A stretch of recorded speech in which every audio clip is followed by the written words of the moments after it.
Nyurakan ng mamahaling takong ang nag-iisang botelya ng gamot.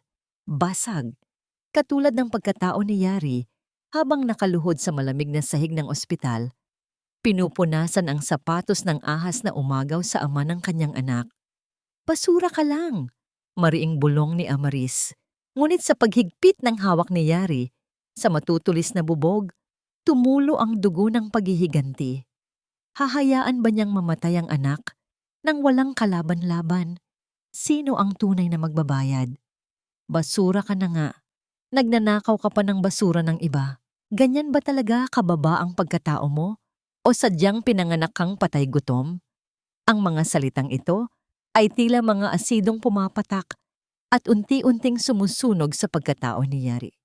Sa loob ng malamig at madilim na imbakan ng malaking ospital, nakaluhod siya sa sahig na gawa sa puting baldosa.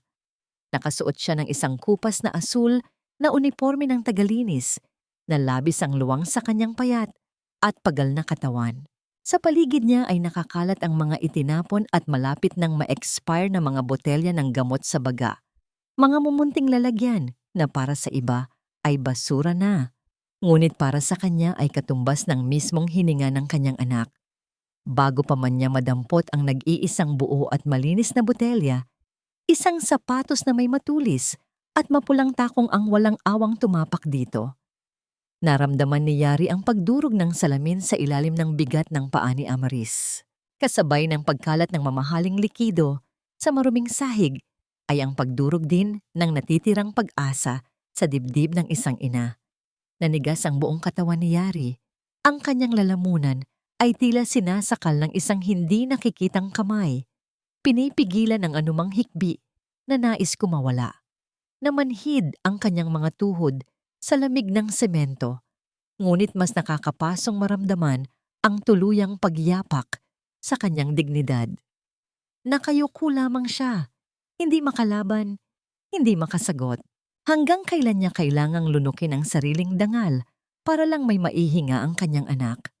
Nang dahan-dahang iangat ni Amaris ang kanyang paa, tahimik na inabot ni Yari ang mga basag na salamin. Hindi niya inalintana ang matutulis na dulo na bumaon sa kanyang palad. Sumilay ang mainit na dugo, humalo sa likido ng gamot.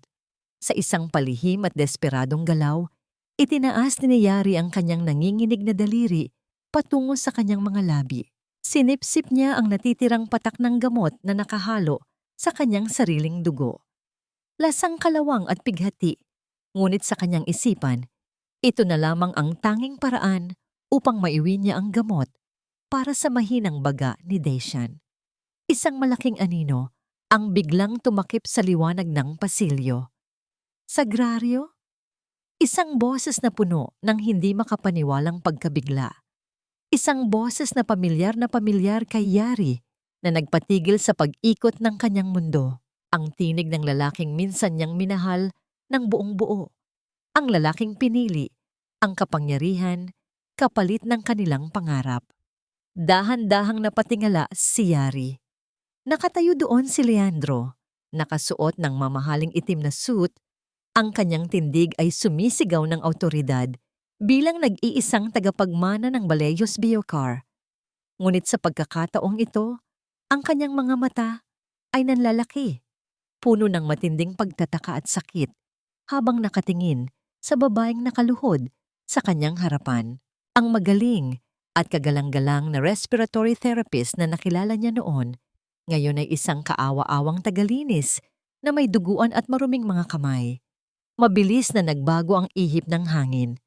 Ang mukha ni Amaris na kanina ay nagbabaga sa pang-aalipusta ay biglang naging maamo. Lumapit siya kay Leandro at pinalingkis ang kanyang braso sa braso ng asawa.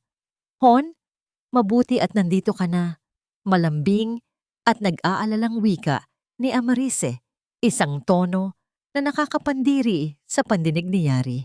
Nahuli ko ang babaeng ito na pinapakialaman ang storage room natin.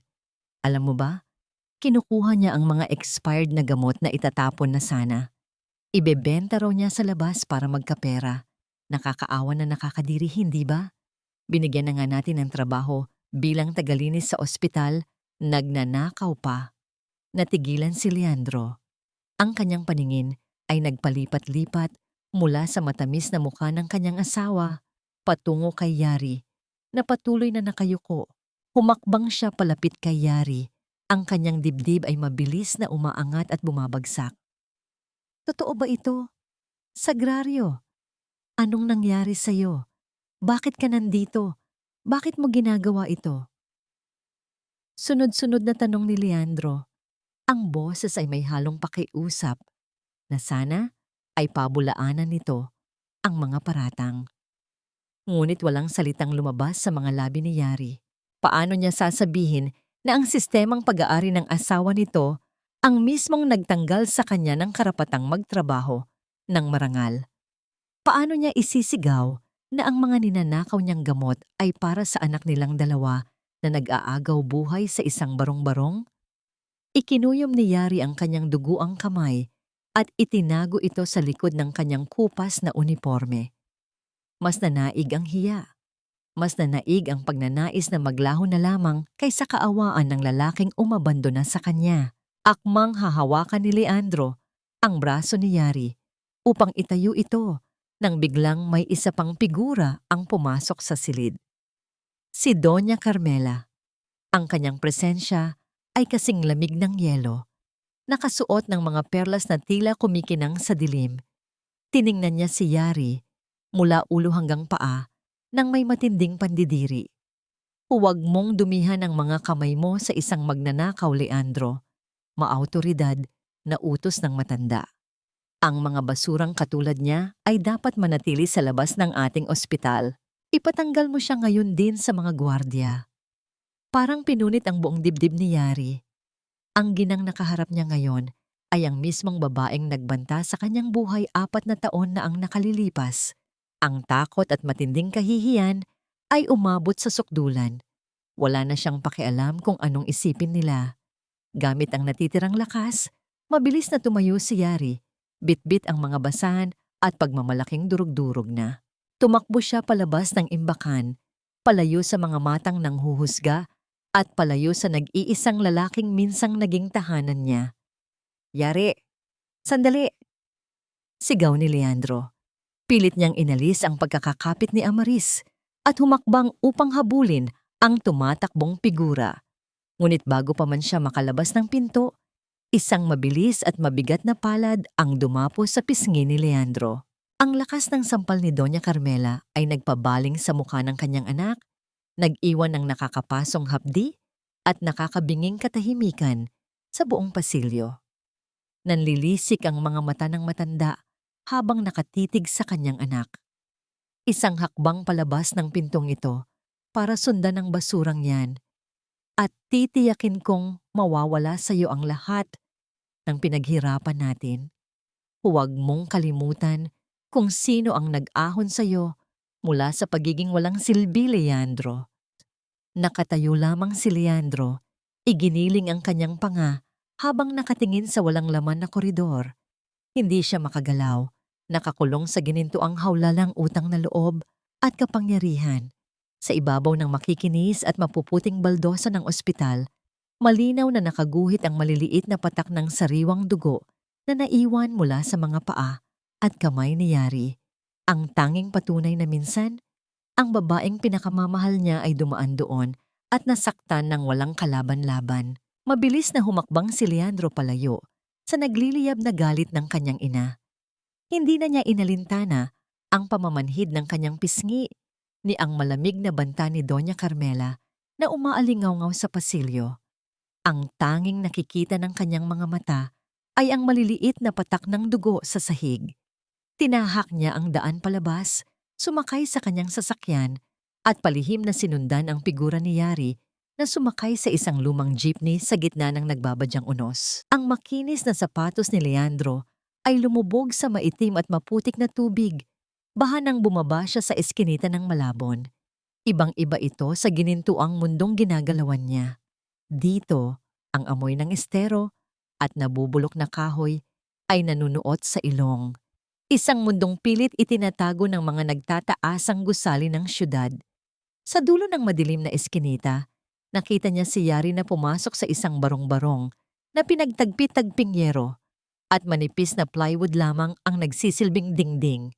Sa loob ng maliit at malamig na espasyo, hindi na nagabala si Yari na magpalit ng basang damit o hugasan ang kanyang duguang palad. Nanginginig ang kanyang mga daliri habang maingat na pinapatak ang kaunting likidong naisalba niya mula sa basag na botelya papunta sa isang luma at kinakalawang na nebulizer. Sa ibabaw ng manipis na banig, nakahiga ang isang batang lalaki. Maputla, nangingitim ang mga labi, at hirap na hirap sa paghugot ng hangin. Ang bawat pagtaas at pagbaba ng maliit nitong dibdib ay tila isang pakikipaglaban kay kamatayan. Isinuot ni Yari ang maskara sa mukha ng bata. "Hinga anak, nandito na si nanay. Hinga lang, parang awa mo na." Paulit-ulit na bulong ni Yari, kasabay ng pag-agos ng kanyang mga luha na humahalo sa pawis at ulan sa kanyang mukha.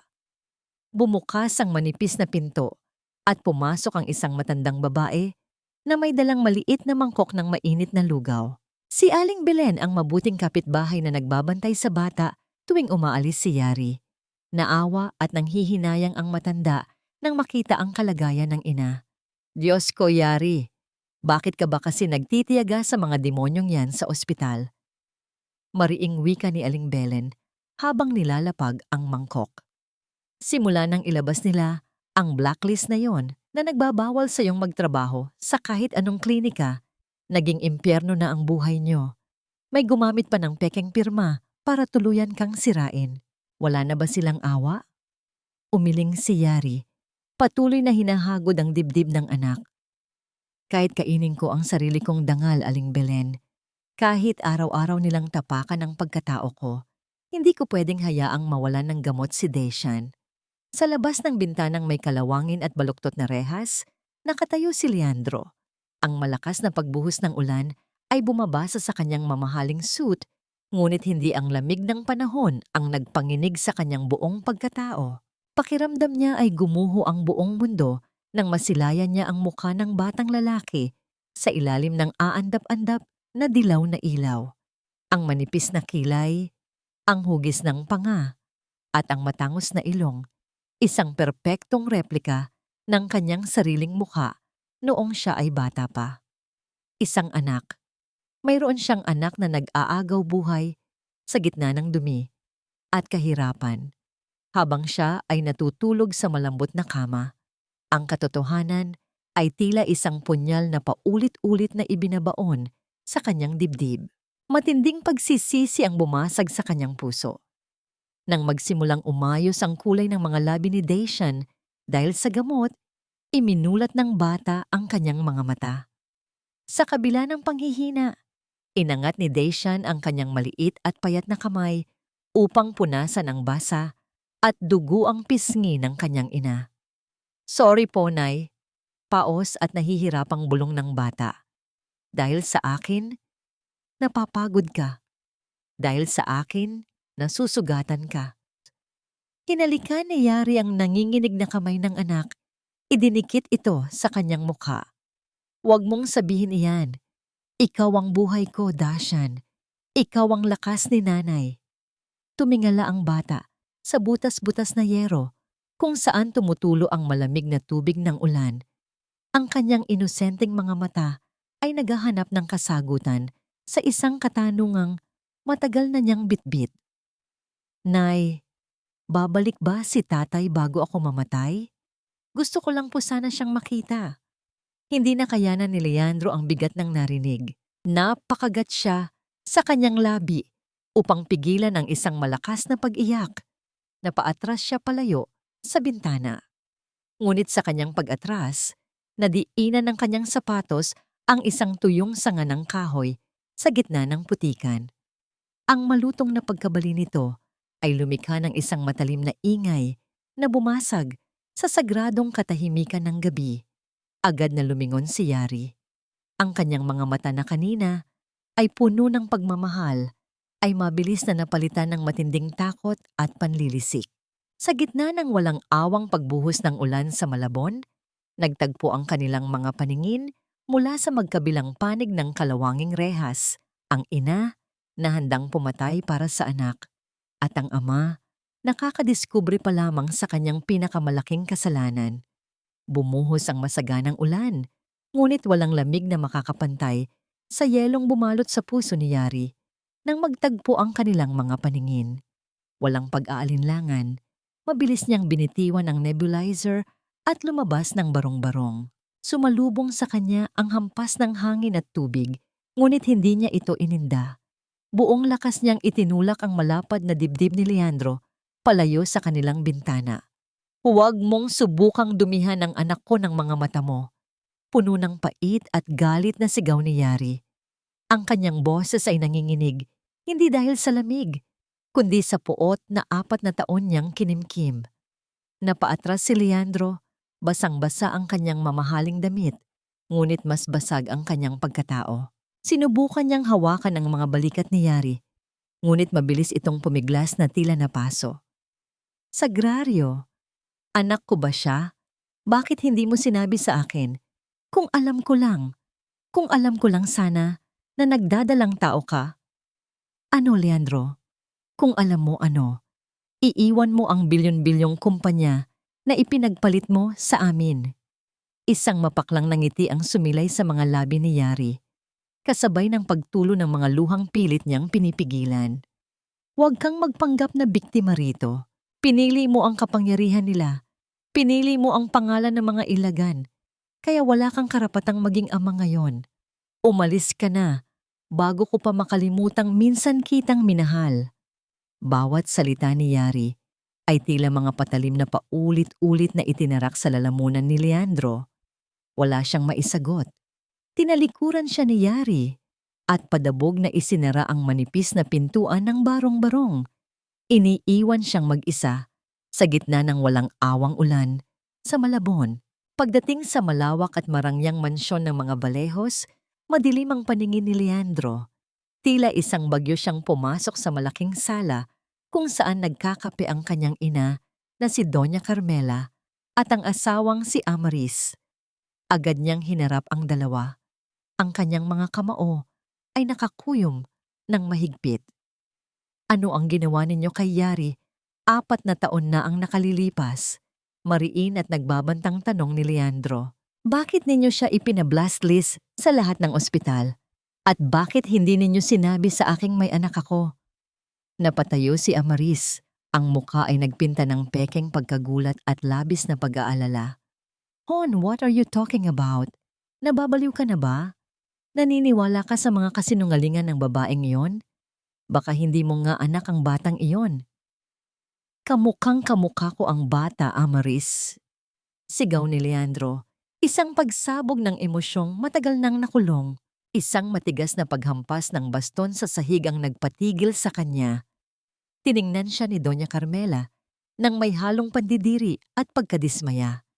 Agad na hinawakan ng matanda ang kanyang dibdib. Umaaktong nahihirapang huminga. Isang pamilyar na manipulasyon upang makuha ang atensyon ng anak. Gusto mo ba akong patayin sa konsumisyon, Leandro? Naghihingalong wika ni Doña Carmela habang inaalalayan siya ni Amaris si Paupo. Pinalayas ko ang babaeng iyon dahil pera lang ang habol niya sa atin. At ngayon, pinagdududahan mo kami dahil sa isang batang sa labas? Nakalimutan mo na ba ang utang na loob natin sa mga ilagan? Kung hindi, dahil sa bato na ibinigay ng papa ni Amaris, matagal na akong nabubulok sa sementeryo. Ipagpapalit mo ba ang buhay ko para sa isang hampas lupang tagalinis? Ang mga salitang utang na loob ay ang mabigat na kadena na laging isinasakal sa kanyang leeg. Wala siyang magawa kundi ang lumunok ng pait. Isang alaala ang saglit na sumagi sa kanyang isipan, ang lumang medical record ng donasyon ng bato.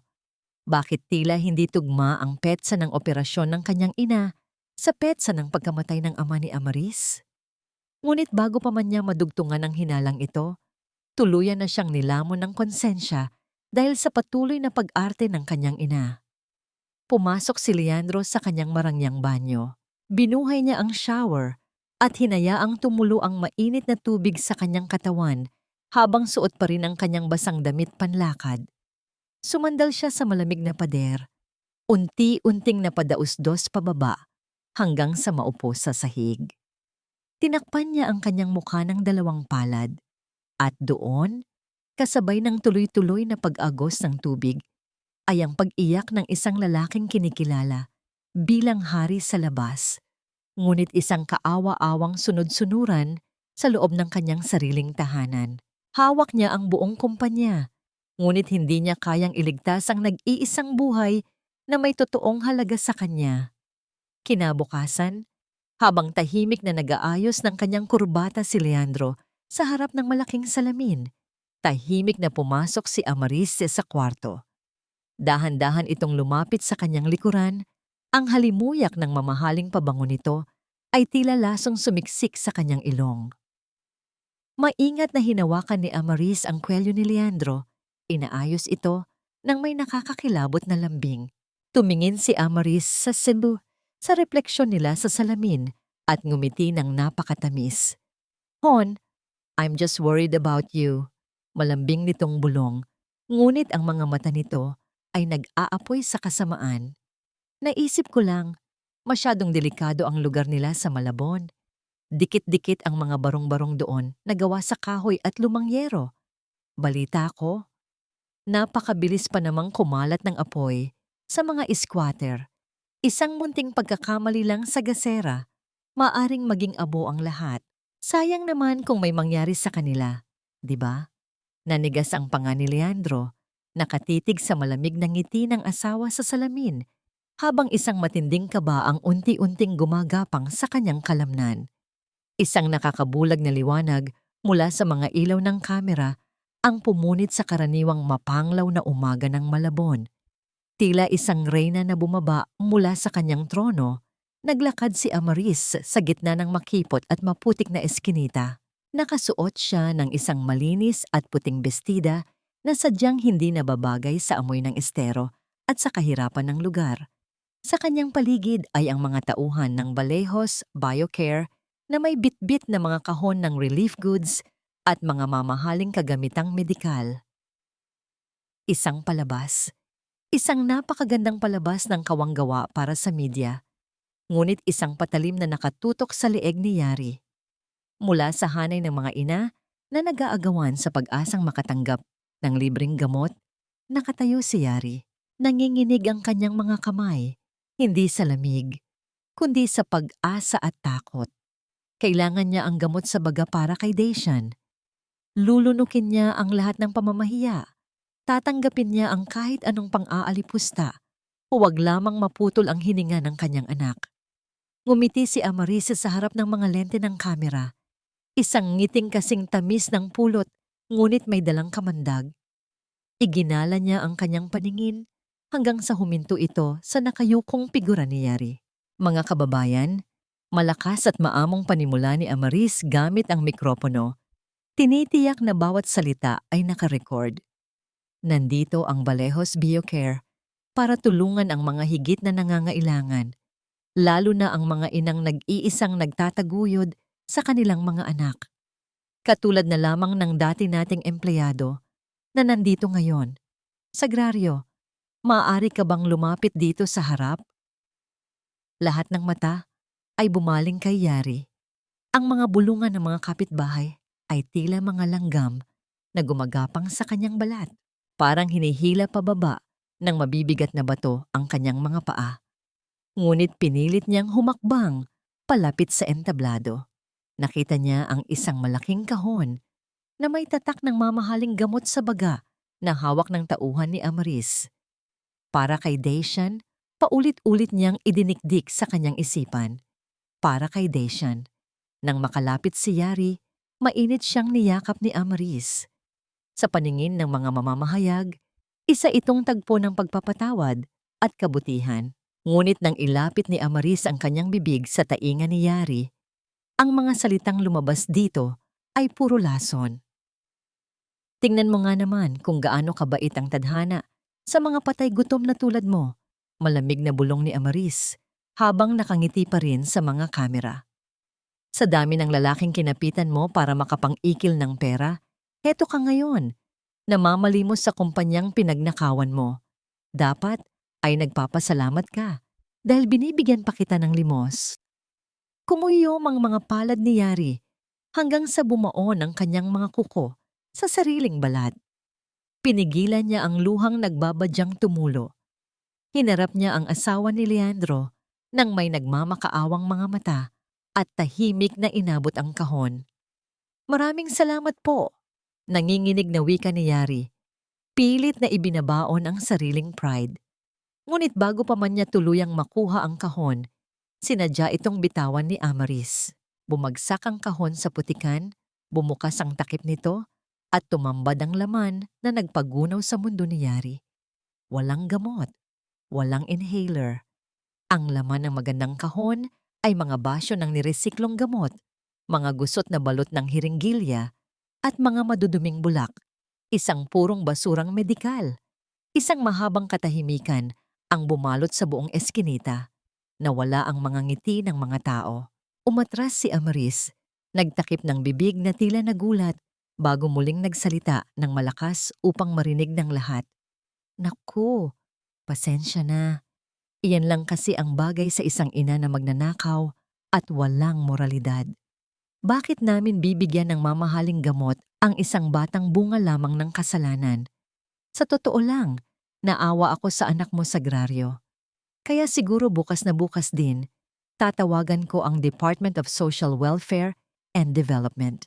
Kukunin nila ang anak mo dahil wala kang kakayahang buhayin siya ng marangal.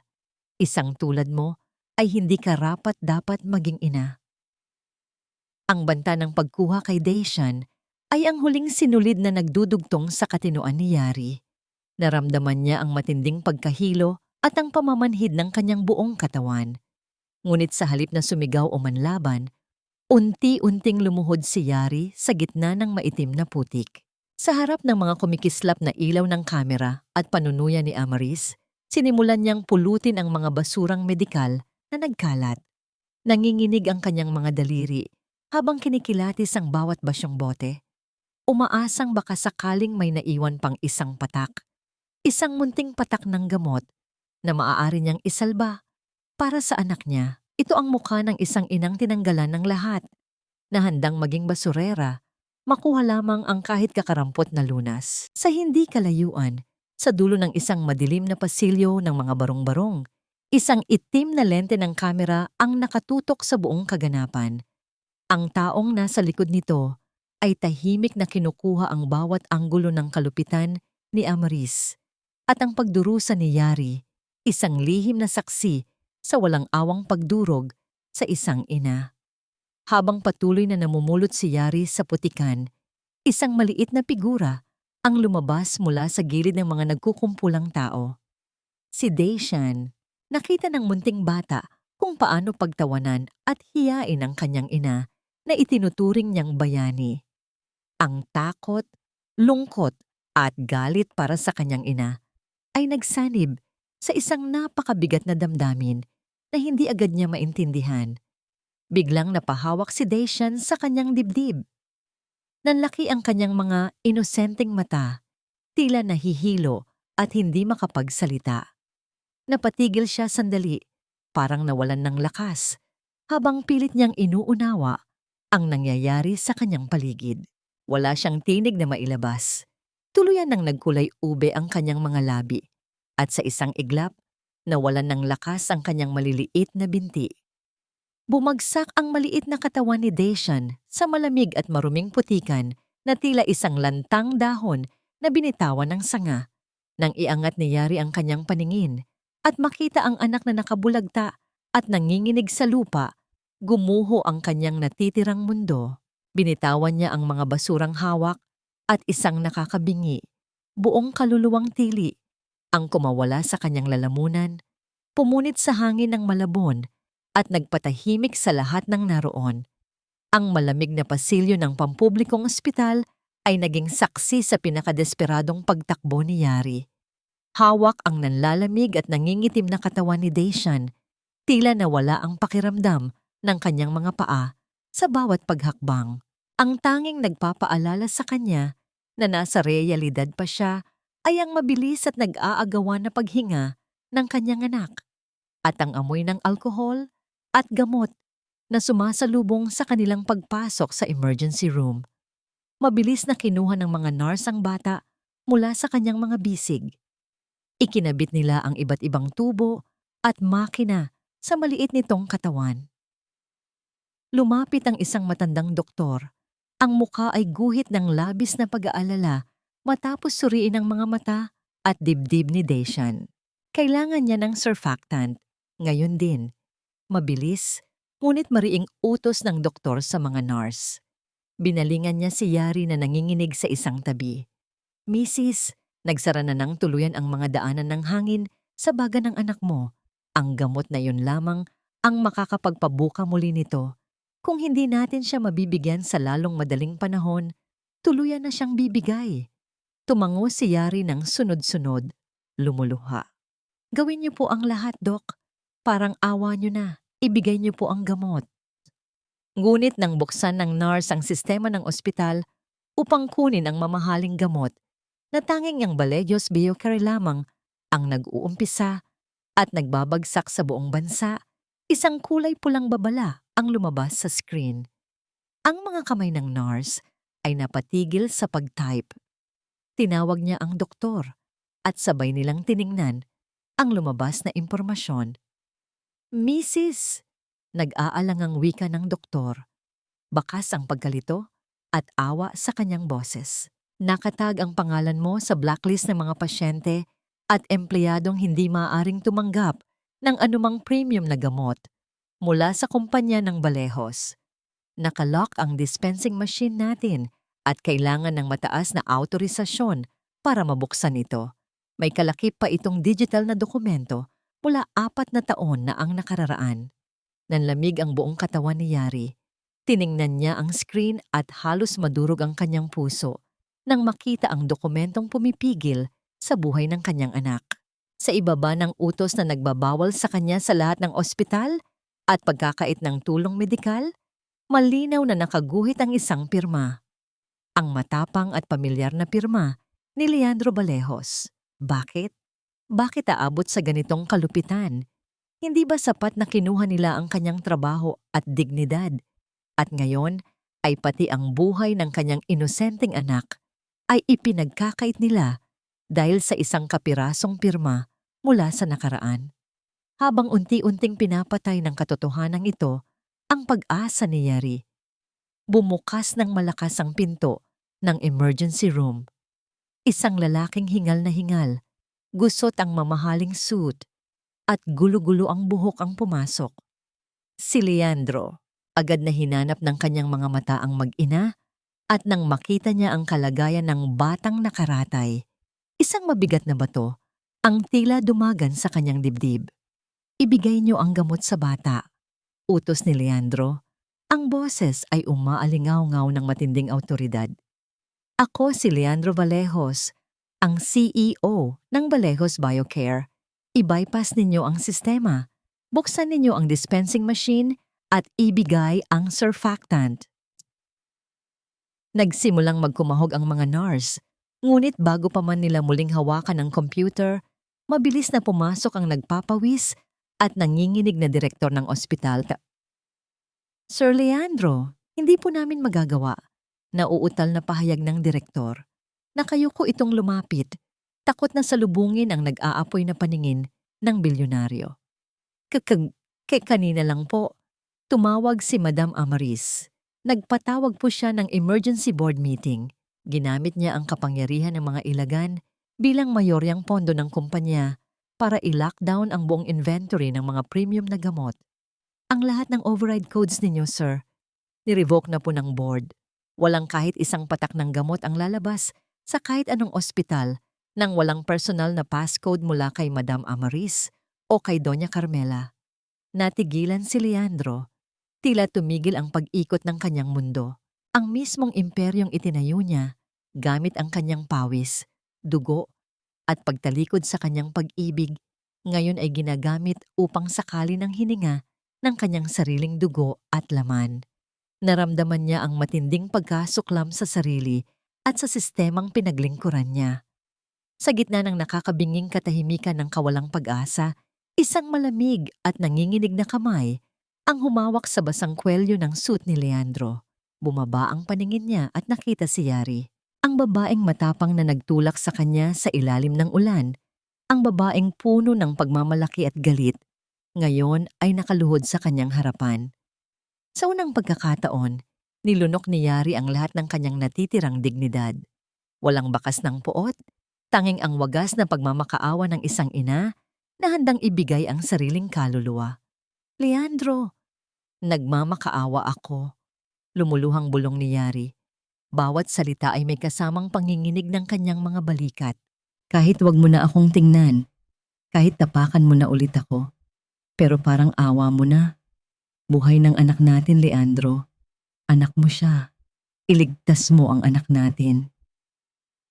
Ang mga luhang yon ay tila mga asidong tumunaw sa yelong bumabalot sa puso ni Leandro.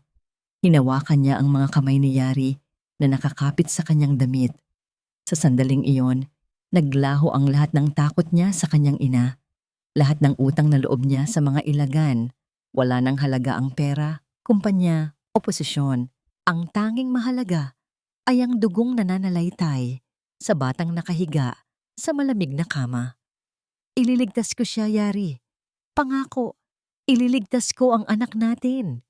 Madamdaming sagot ni Leandro, isang panatang handa niyang panindigan kahit ikamatay niya. Ngunit ang oras ay walang awa. Ang makina sa tabi ng kama ay nagsimulang maglabas ng mga maiikli at malungkot na tunog. Isang nakakakilabot na babala ng nag-aagaw buhay na ritmo. Unti-unting bumababa ang numero sa screen ng monitor na nagbabantay sa tibok ng puso ni Daishan. Sir, Mrs. Nanginginig na wika ng matandang doktor. Nakatitig sa bumabagsak na vital signs ng bata. Wala na tayong oras. Ang natitirang supply ng gamot na maas-a-access pa sana ay nasa pribadong underground vault ng mga ilagan sa kanilang mansyon. 2 oras.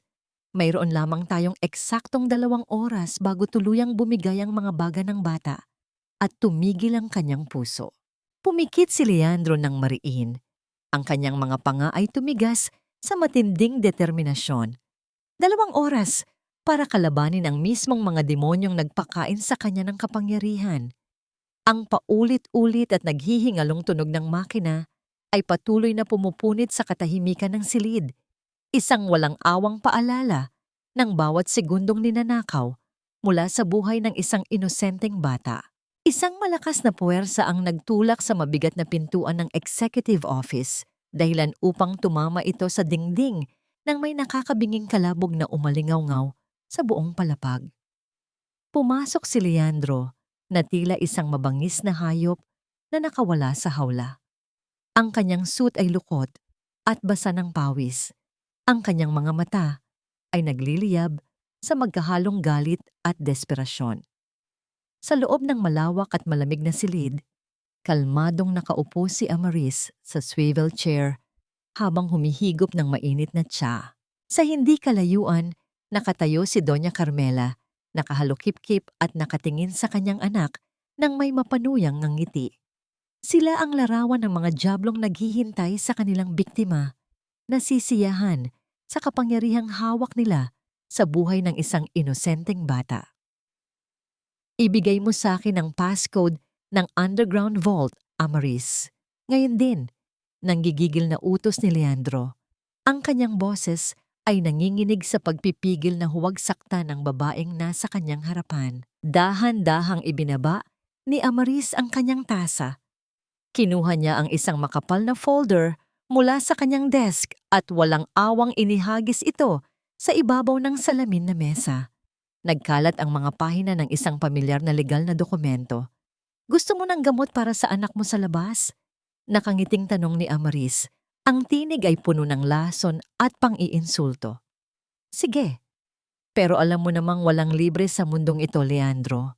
Lalo na kung ang ililigtas natin ay ang bunga ng pagtataksil mo. Itinuro ni Amaris ang dulo ng dokumento. Iyan ang Deed of Absolute Assignment and Renunciation.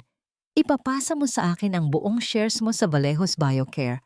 Tatalikuran mo ang iyong posisyon bilang CEO, ang lahat ng karapatan mo sa mga ari-arian ng pamilya, at lalabas ka ng gusaling ito nang walang ni isang kusing. Iiwan mo ang lahat sa akin, kapalit ng 6 na numero para mabuksan ang vault. Parang pinatigil ang oras. Tinitigan ni Leandro ang mga papel, ang buong imperyong pinaghirapan niya, ang mga tao ng pagtitiis at paglunok ng pride, ang mismong dahilan kung bakit niya iniwan si Yari noon. Ngayon, ay hinihingi pabalik sa isang iglap. Akmang magsasalita si Leandro nang mabilis na lumapit si Doña Carmela. Isang mabilis at malutong na sampal mula sa matanda ang dumapos sa pisngi ni Leandro. Ang hapdi nito ay tumagos hanggang sa kanyang buto, ngunit hindi siya natinag. Isa kang malaking kahihiyan sa pamilyang ito. Nang gagalaiting sigaw ni Doña Carmela, ang mga ugat sa leeg ay halos pumutok sa galit. Ipagpapalit mo ang bilyon-bilyong halaga ng kumpanya para lang sa isang may sakit na batang yagit? Nakalimutan mo na ba ang sakripisyo ko? Nakalimutan mo na ba na ang mga ilagan ang nagdugtong ng buhay ko? Tatalikuran mo kami para sa isang basurerang babae? Hindi kumurap si Leandro.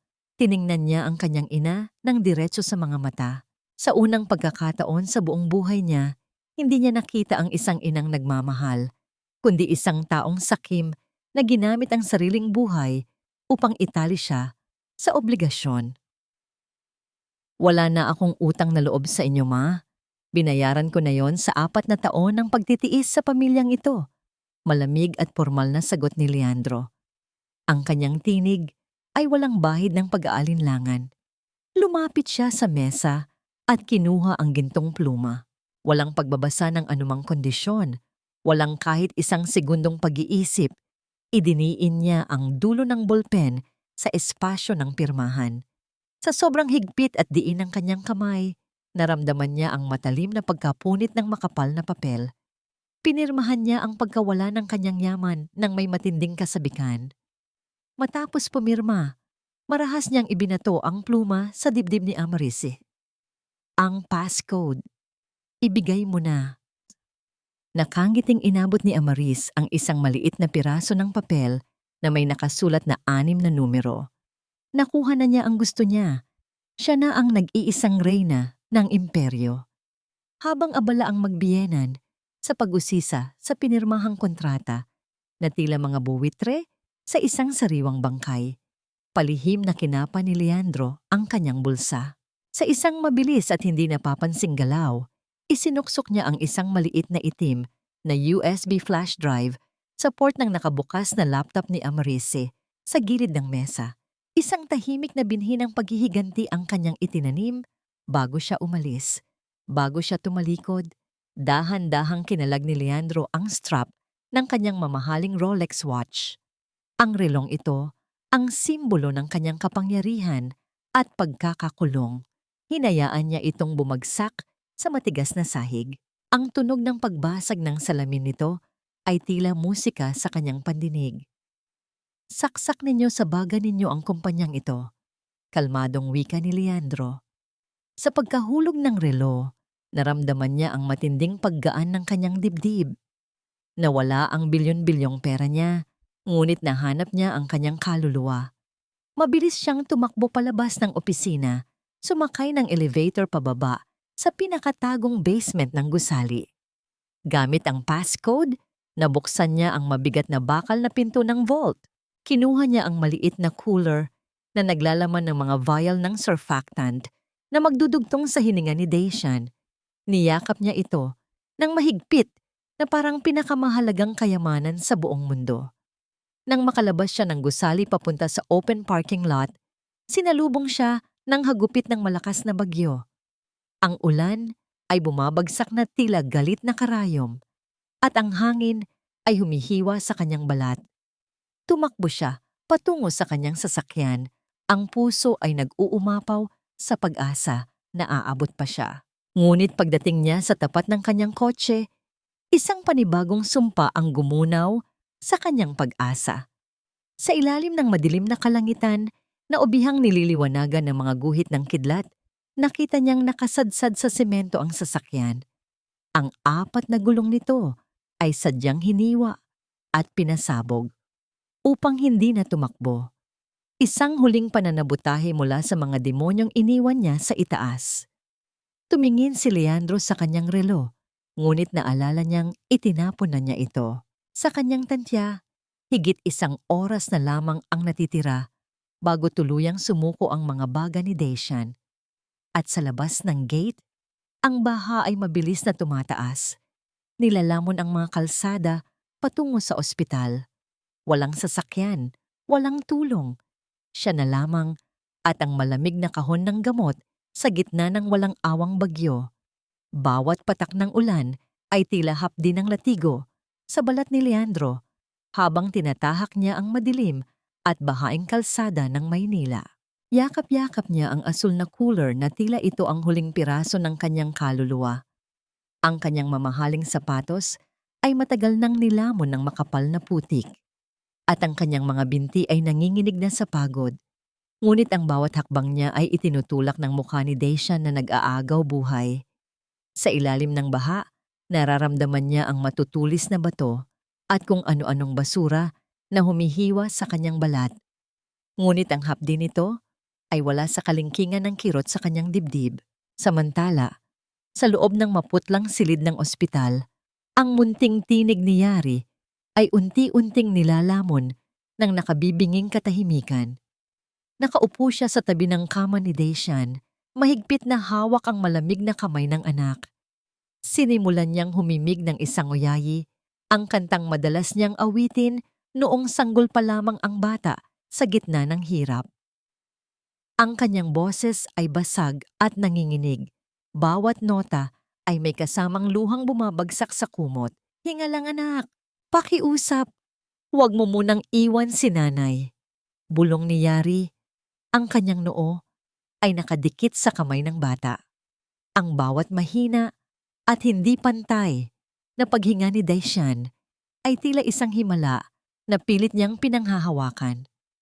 Sa gitna ng isang madilim na eskinita, hinarang si Leandro ng 3 lalaking nakasuot ng kapote. Ang kanilang mga mukha ay nakatago sa dilim. Alam ni Leandro kung sino ang nagpadala sa kanila.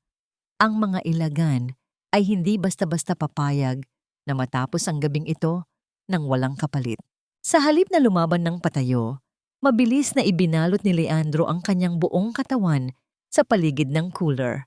Tinanggap niya ang mga sipa at hampas ng bakal na tumatama sa kanyang likod at balikat. Bawat ungol ng sakit ay pinipigilan niya. Tinitiyak na walang anumang puwersa ang tatama sa gamot na dala niya. Dugo ang humahalubilo sa maruming tubig ulan na umaagos sa kanyang mukha. Sa isang pagkakataon, nang mapansin niyang tila nakahanap ng butas, mabilis na sumisid si Leandro sa ilalim ng isang nakaparadang kariton at buong lakas na sumigaw para humingi ng saklolo sa mga nagdaraang sasakyan. Ang pagdating ng isang patrol ng pulis na rumironda sa baha ang naging dahilan upang mabilis na magpulasan ang mga salarin. Sa loob ng ospital, ang doktor ay malungkot na tumingin sa monitor. Ang mga numero ay mabilis na bumababa. Tila mga buhangin sa isang orasan na malapit nang maubos. Misis, wala na tayong oras. Ang puso ng bata ay masyado nang napapagod sa pagbomba ng hangin. Mahinang wika ng doktor habang inihahanda ang defibrillator. Eksaktong bumukas ng marahas ang pinto ng emergency room. Isang lalaking hindi na halos makilala dahil sa kapal ng putik, dugo at basang damit ang pumasok. Hingal na hingal si Leandro. Ang kanyang mga mata ay naniningkit sa sobrang pagod. Ngunit ang kanyang kamay ay nananatiling matatag sa pag-abot ng cooler sa mga nurse. Ang gamot, pakiusap. Tanging nasambit ni Leandro bago siya tuluyang napaluhod sa sahig. Ang kanyang mga kamay ay nanginginig habang nakatitig kay Yari. Mabilis na kinuha ng mga nurse ang mga vial, isang mabilis na paghahanda, isang matalim na tusok ng hiringgilya sa iivline ni Dacian. Nanatiling nakatitig ang lahat sa monitor. 1 segundo, 5 segundo, 10 segundo. Sa halip na ang inaasahang pag-akyat ng mga numero, isang mahaba at nakakakilabot na huni ang umalingaw-ngaw sa buong silid. Ang luntiang linya sa monitor na nagpapakita ng tibok ng puso ni Dacian ay biglang naging tuwid at walang galaw. "Nawawalan na tayo ng tibok! Charge to 200!" sigaw ng doktor. Napatayo si Yari. Ang kanyang mga mata ay nanlalaki sa matinding kilabot. Ang tunog ng monitor ay tila isang hatol ng kamatayan na ayaw tumigil. Tumingin si Leandro sa monitor, pagkatapos ay kay Yari, at ang kanyang buong mundo ay tila tuluyang gumuho sa gitna ng malamig na puti ng silid ng ospital. Ang gamot na binayaran niya ng buong buhay niya, huli na nga ba ang lahat? Wala na siyang tibok. I-charge ang defibrillator sa 250 joules. Ang boses ng doktor ay tila nanggagaling sa ilalim ng dagat habang nakatingin si Yari sa katawan ng kanyang anak na tumatalbog sa bawat kuryenteng dumadaloy dito. Ang bawat tunog ng babala mula sa monitor ay tila isang martilyo na nagpapaliit sa kanyang mundo hanggang sa maging isang madilim na tuldok na lamang ito. Napasandal siya sa pader, unting napadausdos, habang ang kanyang mga kamay ay nakatakip sa kanyang bibig upang pigilan ang isang pagsabog ng hapis na maaaring bumasag sa buong gusali. Sa sulok ng silid, nakasalampak sa sahig si Leandro. Ang putik mula sa kanyang damit ay humahalo sa sariwang dugo na pumapatak mula sa kanyang kilay. Nakatitig siya sa tuwid na luntiang guhit sa screen, ang guhit na nagsasabing ang lahat ng kanyang sakripisyo, ang pagtalikod niya sa yaman, at ang pakikipaglaban niya sa bagyo ay nauwi sa wala. Naramdaman niya ang matinding panginginig ng kanyang mga kalamnan, isang pagyanig ng kaluluwa na hindi kayang patigilin ng kahit anong determinasyon. Isa pa, tumaas sa 300. "Clear!" muling sigaw ng doktor. Kasabay ng pagbagsak ng katawan ni Dacian, sa higaan ay ang mabilis na pag-agos ng surfactant sa kanyang mga ugat. Isang segundo ng nakabibinging katahimikan ang namayani kung saan maging ang hangin ay tila natakot na gumalaw. At sa gitna ng kadilimang iyon, isang mahina at pasumalang na tunog ang muling narinig. Ang tuwid na guhit sa monitor ay biglang kumibot, gumuhit ng isang maliit na bundok at sinundan pa ng isa. May tibok na muli. Bumabalik na ang kanyang vital signs, bibulalas ng nurse na may kasamang malalim na buntong hininga ng ginhawa. Parang isang himala na bumaba mula sa langit. Nakita ni Yari ang dahan-dahang pag-akyat ng dibdib ng kanyang anak. Ang kulay ube sa mga labi ni Dacian ay unti-unting napapalitan ng maputlang rosas. Ang gamot na dinala ni Leandro ay nagsimula ng magtrabaho, binubuksan ng mga baga ng bata na tila isang bulaklak na muling sumisibol pagkatapos ng isang malupit na taglamig. Napahagulgol si Yari, ngunit sa pagkakataong ito, ang kanyang mga luha ay hinaluan ng pasasalamat. Nais niyang tumayo at yakapin ang anak, ngunit ang kanyang mga binti ay tila gawa sa papel. Sa kabila ng kaguluhan, lumingon siya sa sulok kung nasaan si Leandro kanina. Ngunit wala na doon ang lalaki. Ang tanging naiwan sa sahig ay ang basang-basa at maputik na itim na coat ni Leandro na may kasamang ilang bakas ng dugo. Dahan-dahang gumapang si Yari patungo sa coat na yon. Nang buhatin niya ito, isang makapal na folder ang nalaglag mula sa bulsa. Binuksan niya ito nang may nanginginig na mga kamay sa ilalim ng madilaw na ilaw ng ospital.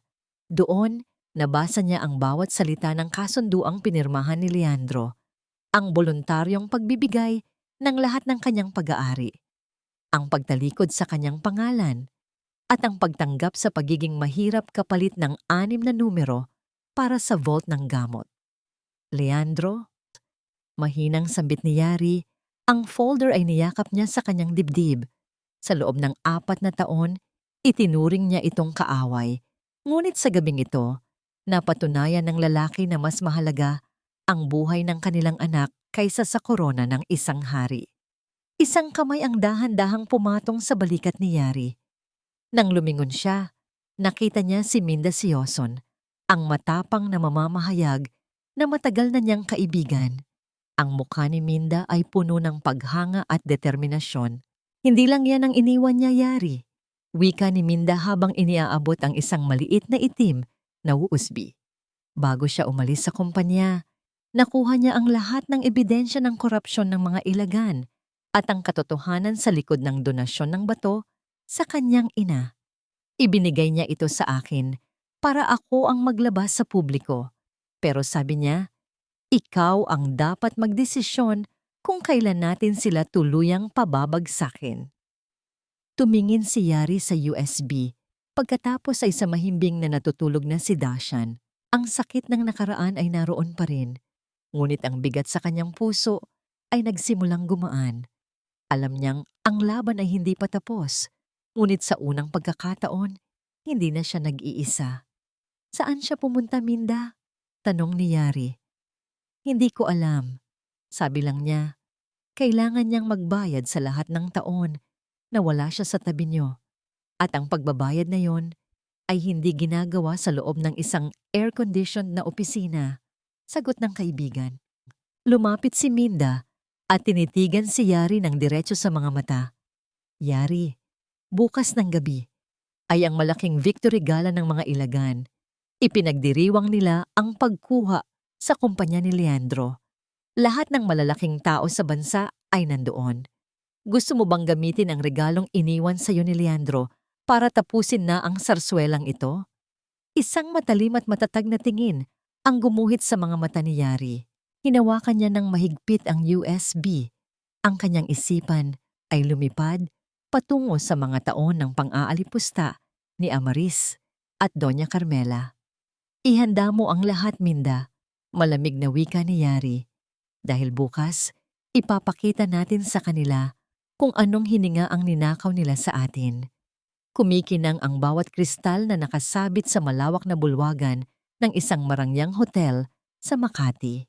Ang amoy ng mamahaling pabango at ang tunog ng mga kubyertos na tumatama sa porselana ay tila isang kanta ng tagumpay para sa mga taong nasa loob nito. Sa gitna ng entablado, nakatayo si Amarise, suot ang isang nag-aapoy na pulang bestida na tila sumasagisag sa kanyang ganap na pag-agaw sa trono ng Valejos Biocar. Sa kanyang tabi, nakaupo si Doña Carmela, suot ang kanyang pinakamalaking ngiti at ang mga perlas na tila mas nagpatingkad sa kanyang pagiging mapagmataas. Ladies and gentlemen, masayang panimula ni Amaris habang itinataas ang kanyang baso ng champagne. Ngayong gabi, ipinagdiriwang natin hindi lamang ang pag-unlad ng ating kumpanya, kundi ang pagpapanatili ng dangal ng ating pamilya. Under the new management of the Ilagan and Valejos Alliance, we will ensure that only the best and the most loyal will thrive in our industry. Isang masigabong palakpakan ang pumuno sa bulwagan. Ngunit sa kalagitnaan ng hiyawan, biglang nagkaroon ng kakaibang pagkutitap ang dambuhalang LED screen sa likuran ni Amaris. Ang makulay na logo ng kumpanya ay biglang naglaho, napalitan ng isang malabo ngunit malinaw na video. Ang bulong-bulungan ng mga panauhin ay biglang napalitan ng isang nakakabinging katahimikan. Ang lahat ng mata ay nakatutok na sa screen. Doon, nakita ang tagpo sa madilim na imbakan ng ospital, ang malupit na pagtapak ng sapatos ni Amarise sa botelya ng gamot, at ang pagluhod ni Yari sa putikan habang pinupulot ang mga basurang medikal. Ngunit ang mas ikinagulat ng lahat ay ang kasunod na audio recording. Wala kaming utang na loob sa inyo, Leandro. Boses iyon ni Don Celso Ilagan, ang ama ni Amaris, mula sa isang lihim na pag-uusap. Ang bato na ibinigay ko sa nanay mo, isang sarswela lang iyon. Nagbayad ako ng malaking halaga sa isang doktor para palabasing ako ang donor, pero sa totoo lang, galing iyon sa isang hindi kilalang bangkay. Ginamit lang namin ang kasinungalingang yan para itali sa leeg ng anak mo ang kadena ng utang na loob. Nabitawan ni Doña Carmela ang kanyang baso. na lumikha ng isang matalim na tunog ng pagkabasag sa sahig. Nanlaki ang kanyang mga mata. Ang kanyang mukha ay nawalan ng kulay habang nakatitig sa screen. Ang pundasyon ng kanyang buong pagkatao. Ang utang na loob na naging dahilan ng kanyang kalupitan kay Yari ay isang malaking pandaraya lamang. Hindi pa doon nagtatapos ang lahat. Lumabas sa screen ang mga dokumento ng bilyon-bilyong halaga ng money laundering, ang mga manipulasyon sa clinical trials ng mga gamot, at ang pirma ni Amaris sa blacklist na nagtanggal ng karapatang medikal sa libu-libong mahihirap na pasyente, kabilang na ang sarili niyang anak sa labas. Hindi totoo yan. Patayin niyo ang screen na yan. Sigaw ni Amaris, ang kanyang boses ay nanginginig sa takot at galit. Nagkagulo ang mga tauhan ng hotel, ngunit walang makapatay sa sistema.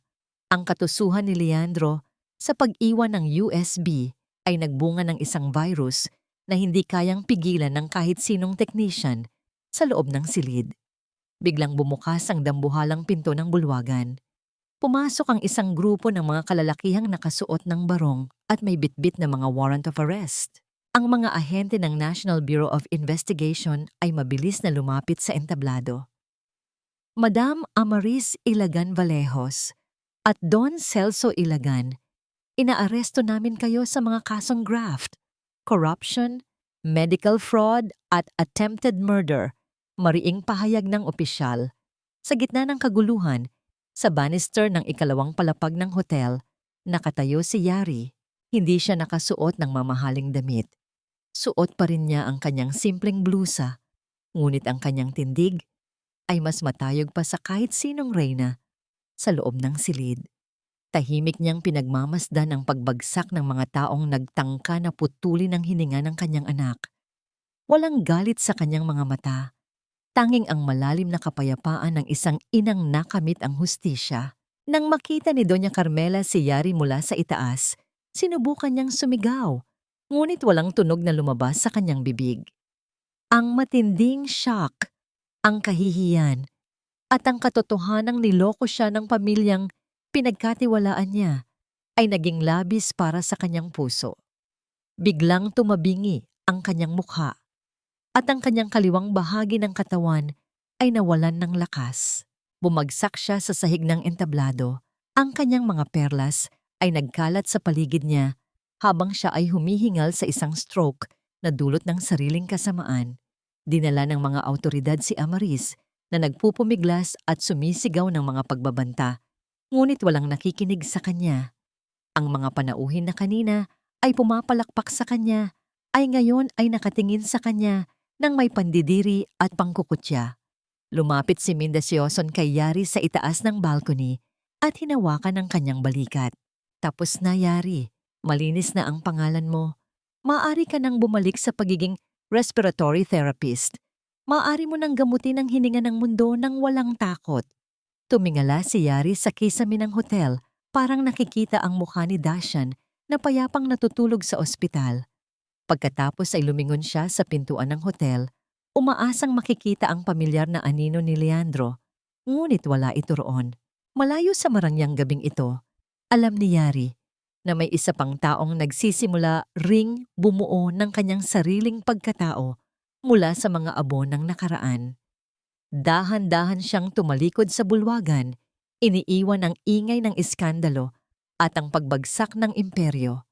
Lumabas siya ng hotel, sinalubong ng malamig na hangin ng gabi, na ngayon ay tila mas madaling langhapin. Sa unang pagkakataon sa loob ng 4 na taon, ang bawat hininga ni Yari ay hindi na puno ng pait, kundi ng pag-asa. 6 na buwan ang lumipas mula nang gumuho ang tore ng kasinungalingan ng mga Ilagan. Sa gitna ng maingay at madalas ay binabahang eskinita ng Malabon, isang maliit na gusali ang tumayo, ang hininga ng Pag-asa Clinic. Hindi ito kasing gara ng Vallejos Biocare, ngunit dito, ang amoy ng alcohol at eucalyptus ay humahalubilo sa tunog ng tawanan ng mga batang dati ay hirap huminga. Si Yari, suot ang kanyang malinis na puting gown, ay abala sa pag-aayos ng mga nebulizer nang marinig niya ang pagtigil ng isang lumang truck sa labas. Lumikha ang makina nito ng isang pagyanig sa lupa bago tuluyang tumahimik. Bumukas ang pinto ng truck at isang lalaki ang bumaba. Napatigil si Yari sa kanyang ginagawa.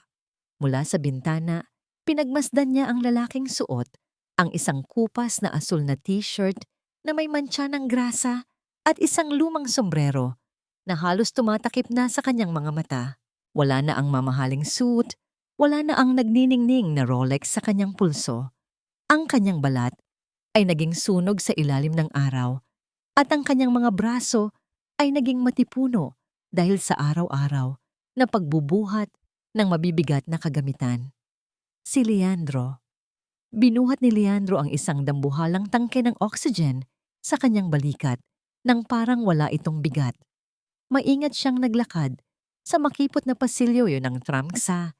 Iniiwasang matabig ang mga pasyenteng naghihintay. Pagdating sa loob, dahan-dahan niyang ibinaba ang tangke sa tabi ng pader. Tinitiyak na hindi ito lilikha ng anumang ingay na makakaabala sa mga bata. Yari, narito na ang huling deliver para sa linggong ito. Mahinang wika ni Leandro. Inalis niya ang kanyang sombrero at ginamit ito upang punasan ang pawis na umaagos sa kanyang noo. Ang kanyang tinig ay wala ng bakas ng pagiging CEO. Ito ay puno na ng pagpapakumbaba. Salamat, Leandro. Iwan mo na lang ang resibo sa mesa. Sagot ni Yari, pilit na pinapanatili ang propesyonal na tono sa kabila ng kaba sa kanyang dibdib. Hindi umalis si Leandro. Sa halip, kinuha niya ang isang bitbit na toolbox. Napansin niyang kumukurap-kurap ang isang ilaw sa kisame at may tumutulong tubig mula sa isang gripo sa labas. Nang walang hinihinging kapalit, nagsimula siyang magkumpuni. Nilinis niya ang putik na nadala ng kanyang sapatos. Tinitiyak na mananatiling sterile ang silid. Pinagmamasdan siya ni Yari mula sa malayo. Nakita niya ang isang lalaking hindi gumagamit ng pera upang bumili ng kapatawaran, kundi gumagamit ng sariling pawis at pagod upang patunayan ang kanyang pagbabago. Maya-maya pa, lumapit si Dacian na ngayon ay masigla na at may kulay na ang mga pisngi. May dala itong isang baso ng malamig na tubig na may yelo. Tay. Ay, Titito Leandro, uminom po muna kayo. Mahiyaing wika ng bata, na tila nalilito pa rin sa kung paano tatawagin ang lalaki. Isang matamis na ngiti ang sumilay sa mga labi ni Leandro. Tinanggap niya ang baso at hinawakan ang ulo ng bata nang may matinding pagmamahal. Salamat, Daishan. Napakasarap nito. Dumating ang gabi at kasabay nito ang isang biglaang buhos ng ulan. Habang nag-aayos ng huling gamot si Yari, napansin niyang may tulo mula sa kisame. Eksaktong sa itaas ng estante ng mga mamahaling gamot na kararating lang. Bago pa man siya makahanap ng timba, nakita niyang nakatayo na roon si Leandro. Dahil sa taas ng butas, hindi sapat ang takip. Ginamit ni Leandro ang kanyang sariling likod upang harangan ng tubig. Hinahayaang mabasa ang kanyang damit at katawan upang manatiling tuyo ang mga gamot sa ibaba. Leandro, ano ba? Mababasa ka ng husto. Baka magkasakit ka. Sigaw ni Yari habang papalapit. Bit-bit ang isang malaking tuwalya. Huwag mo akong alalahanin, Yari. Sagot ni Leandro. Ang kanyang panga ay matigas sa determinasyon. Ang mga gamot na ito ang magliligtas sa mga bata bukas. Mas mahalaga ang mga ito kaysa sa akin. Sanay na ako sa ulan. Napatitig si Yari sa lalaki. Ang bawat patak ng ulan na dumadaloy sa mukha ni Leandro ay tila naghuhugas sa mga huling bakas ng galit sa puso ni Yari. Dahan-dahan niyang itinaas ang tuwalya at nagsimulang tuyuin ang mukha ni Leandro. Nagtama ang kanilang mga paningin sa ilalim ng malamlam na ilaw ng klinika. Napakaliit ng distansya sa pagitan nila, sapat na upang marinig ang mabilis na tibok ng puso ng isa't isa. Walang salitang lumabas, tanging ang tunog ng ulan sa yero ang bumabasag sa katahimikan, isang sandali ng wagas Napag-uunawaan na hindi kayang tumbasan ng kahit anong yaman. Nang tumila ang ulan, naghanda na si Leandro na umalis. Ngunit bago siya makahakbang palabas, naramdaman niya ang isang maliit na kamay na humahawak sa laylayan ng kanyang t-shirt, si Dacian. Tumingala ang bata sa kanyang ina. Ang kanyang mga inosenteng mata ay puno ng katanungan at pag-asa. Nay, mahinang bulong ni Dacian, sapat na upang marinig ni Leandro. Nakita ko po kung paano tayo protektahan ni Tito Leandro sa ulan. Nay, pwede ko na ba siyang tawaging tatay? Nanigas si Leandro sa kanyang kinatatayuan. Ang hangin sa loob ng klinika ay tila tumigil sa pagdaloy habang hinihintay ng lahat ang magiging sagot ni Yari. Ang katahimikan ay naging napakabigat, puno ng 4 na taong pait at 6 na buwang pagsusumamo. Ang katahimikan sa loob ng klinika ay tila isang malalim na hiningang pinipigilan ng tadhana. Sa pagitan ng bawat patak ng ulan na gumuguhit ng sariling himig sa bubungang yero, ang tanong ni Dacian ay umalingaw-ngaw sa bawat sulok ng silid. Tila isang munting tinig na naghahanap ng kanyang tahanan.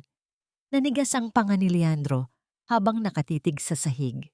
Ang kanyang puso ay tila isang tambol na mabilis ang pagpalo. Natatakot sa sagot na maaaring maglayo sa kanya ng tuluyan o maglapit sa kanya sa langit. Sa dulo ng kanyang mga daliri, nararamdaman pa rin niya ang lamig ng ulan. Ngunit sa loob ng kanyang dibdib ay may isang nag-aapoy na pag-asa. Dahan-dahang binaling ni Yari ang kanyang paningin sa anak. Pagkatapos ay sa lalaking nakatayo sa kanyang harapan. Nakita niya ang bawat linya ng pagod sa mukha ni Leandro, ang bawat galos sa kanyang mga kamay, at ang bawat patak ng pawis na naging kapalit ng bawat tangke ng oxygen na nagligtas sa mga bata sa Malabon. Ang 4 na taon ng pait ay tila mga aninong o unti-unting nilalamon ng liwanag ng katotohanan. Huminga ng malalim si Yari, isang hiningang malaya at walang bahid ng pag-aalinlangan. Lumuhod siya upang mapantayan ang taas ng kanyang anak at hinawakan ng maliliit na balikat nito. Dacian, anak. Malambing na wika ni Yari, ang kanyang boses ay tila isang awit ng pagpapatawad. Ang isang ama ay hindi sinusukat sa dami ng pera o sa taas ng posisyon. Ang tunay na tatay ay ang taong hindi sumusuko para protektahan ang kanyang pamilya, kahit na ang ibig sabihin nito ay ibigay niya ang lahat. At si Leandro, he proved that he is more than worthy of that name. Tumingala si Yari kay Leandro. Ang kanyang mga mata ay nagnining-niningning sa ilalim ng madilaw na ilaw. Oo, Dacian. You can call him tatay. Dahil noon pa man, sa puso niya, ikaw na ang buhay niya. Parang isang dam na bumigay, hindi na napigilan ni Leandro ang pag-agos ng kanyang mga luha. Mabilis siyang lumuhod sa putikan sa harap ng pintuan at niyakap si Dacian ng buong lakas. Isang yakap na nagtataglay ng 4 na taong pangungulila. Isang yakap na tila nanggagamot sa bawat sugat ng nakaraan. Anak ko, salamat anak. Hikbi ni Leandro, ang kanyang boses ay basag sa matinding kaligayahan. Dahan-dahang lumapit si Yari at pumatong ang kanyang kamay sa balikat ni Leandro. Naramdaman ni Leandro ang init ng balat ni Yari. Isang init na matagal na niyang pinapangarap na muling maramdaman. Sa sandaling iyon, ang tatlo sa kanila ay tila naging isang buong piraso muli, malayo sa ingay ng mundo, malayo sa puot ng mga ilagan. Nang lumalim ang gabi at tumila na ang ulan, naiwan ang dalawa sa loob ng klinika habang mahimbing nang natutulog si Dacian sa maliit na kwarto sa likod. Kumuha si Yari ng isang maliit na palanggana ng maligamgam na tubig at isang malinis na puting tela. Umupo siya sa harap ni Leandro na noon ay nakasandal sa isang lumang silya. Masuyo at dahan-dahang pinunasan ni Yari ang mga bakas ng dumi at grasa sa braso ni Leandro. Sa bawat dampi ng tela, nararamdaman ni Leandro ang pag-aalaga na akala niya ay kailanman ay hindi na niya mararanasan muli. Masakit ba? Mahinang tanong ni Yari habang dinadampian ng isang malalim na galos sa palad ni Leandro. Umiling si Leandro. Ang kanyang mga mata ay hindi maialis sa mukha ni Yari. Wala nang sakit ang hindi ko kayang tiisin, Yari. Basta alam kong sa pag-uwi ko, may isang lugar na tinatawag kong tahanan. Wala na ang kumpanya. Wala na ang lahat ng yaman ko. I'm just a simple delivery man now. Tumigil si Yari sa pagpupunas at hinawakan ng mahigpit ang kamay ni Leandro. Inilapit niya ito sa kanyang pisngi at ipinikit ang kanyang mga mata. You didn't lose everything, Leandro. You just traded a hollow empire for a soul that can truly love. At para sa akin, mas bilyonaryo ka ngayon kaysa noong suot mo ang Rolex na yon. Dahan-dahang inabot ni Leandro ang mukha ni Yari. Sa ilalim ng malambot na ilaw ng klinika, muling naglapit ang kanilang mga mundo. Walang pagmamadali, tanging ang dahan-dahang pagdaloy ng damdamin. Leandro Linden, ang kanyang noo ay nakadikit sa noo ni Yari. Naramdaman nila ang mainit na hininga ng isa't isa. Ang bawat tibok ng puso ay tila nagsasabing, nandito na tayo sa wakas. Isang banayad na halik ang ibinigay ni Leandro sa noo ni Yari. Isang simbolo ng kanyang pagsamba at pangako na hinding-hindi na siya muling bibitaw.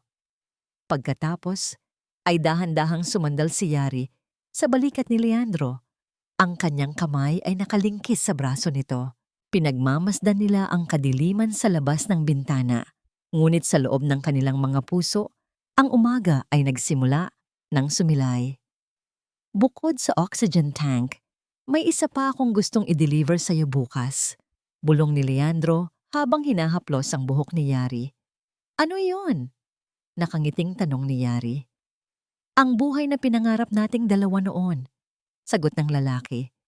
Yung buhay na kahit maliit ang bahay, basta malalim ang hininga ng bawat isa sa atin. Walang takot, walang dumi, puro lang pagmamahal. Pumikit si Yari, ninanamnam ang bawat salita. Alam niyang ang daan sa harap nila ay hindi magiging madali. Ngunit sa unang pagkakataon, hindi na siya natatakot na lumakad. Sa bawat hininga ni Daishan, sa bawat pagod na kamay ni Leandro, nahanap niya ang kanyang tunay na kapayapaan. Ang ulan ay tuluyang tumigil. Iniiwan ang amoy ng basang lupa na tila nagbibigay ng bagong pag-asa.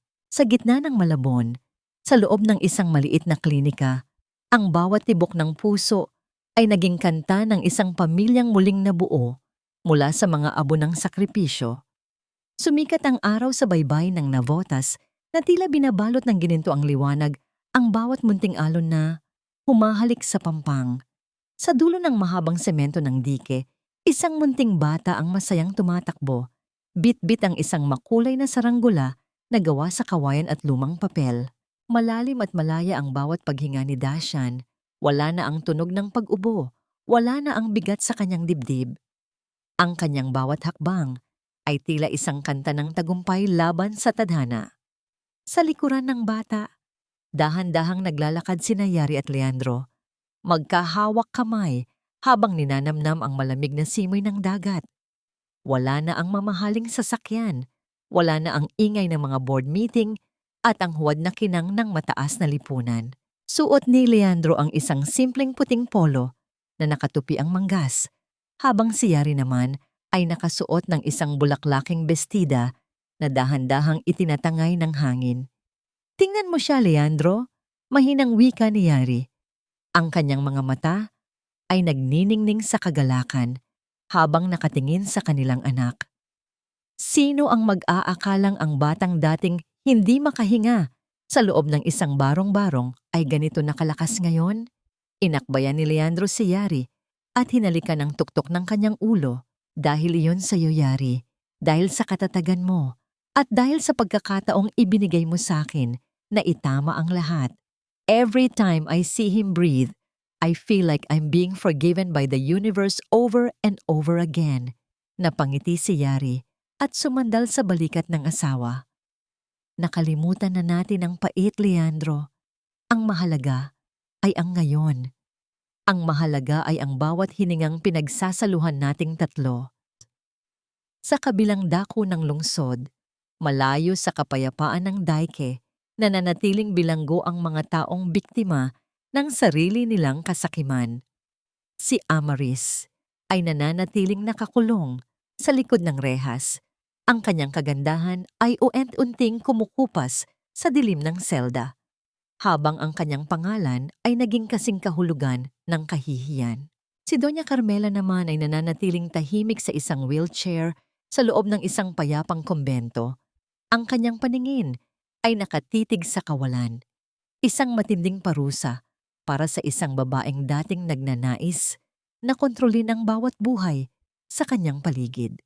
Ang kanilang imperyo ay naglaho, ngunit ang tunay na hustisya ay hindi nahanap sa pagkakakulong nila, kundi sa paglaya ng mga pusong dati nilang inalipin. Ang hininga ng Pag-asa Clinic ay naging isang sentro ng kalinga sa Malabon. Hindi na kailangang magnakaw ng gamot ng mga ina. Hindi na kailangang lumuhod sa putikan para sa isang patak ng surfactant. Si Yari ay naging simbolo ng kagalingan, hindi sa pamamagitan ng mamahaling makina, kundi sa pamamagitan ng wagas na malasakit.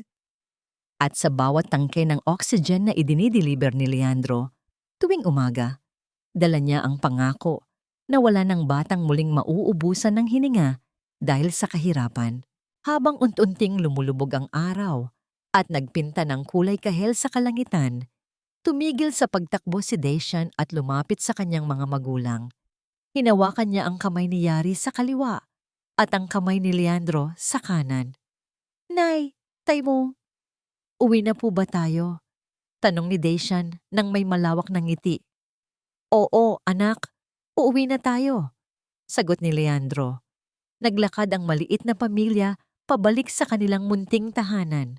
Isang bahay na gawa sa semento at pag-ibig, kung saan ang bawat sulok ay puno ng tawanan at ang bawat gabi ay payapa. Sa huling sulyap ni Yari sa dagat, isang malalim na buntong hininga ang kumawala sa kanyang dibdib. Isang hiningang puno ng pasasalamat. Isang hiningang nagpapatunay na pagkatapos ng pinakamalakas na bao, ang hangin ay laging nagiging sariwa para sa mga pusong marunong magpatawad. Ang kwento ng pamilya Ledesma at Vallejos ay hindi nagtapos sa paghihiganti, kundi sa pagkakaisa. Natutunan ng mundo na ang tunay na kayamanan ay hindi nasusukat sa mga gintong kumpanya, kundi sa bawat segundong tayo ay humihinga kasama ang mga taong tunay nating mahal. Dahil sa dulo ng lahat, ang pag-ibig ang nag-iisang gamot na nakapagpapabukas sa puso, at ang tanging hiningang hindi kailanman mauubos.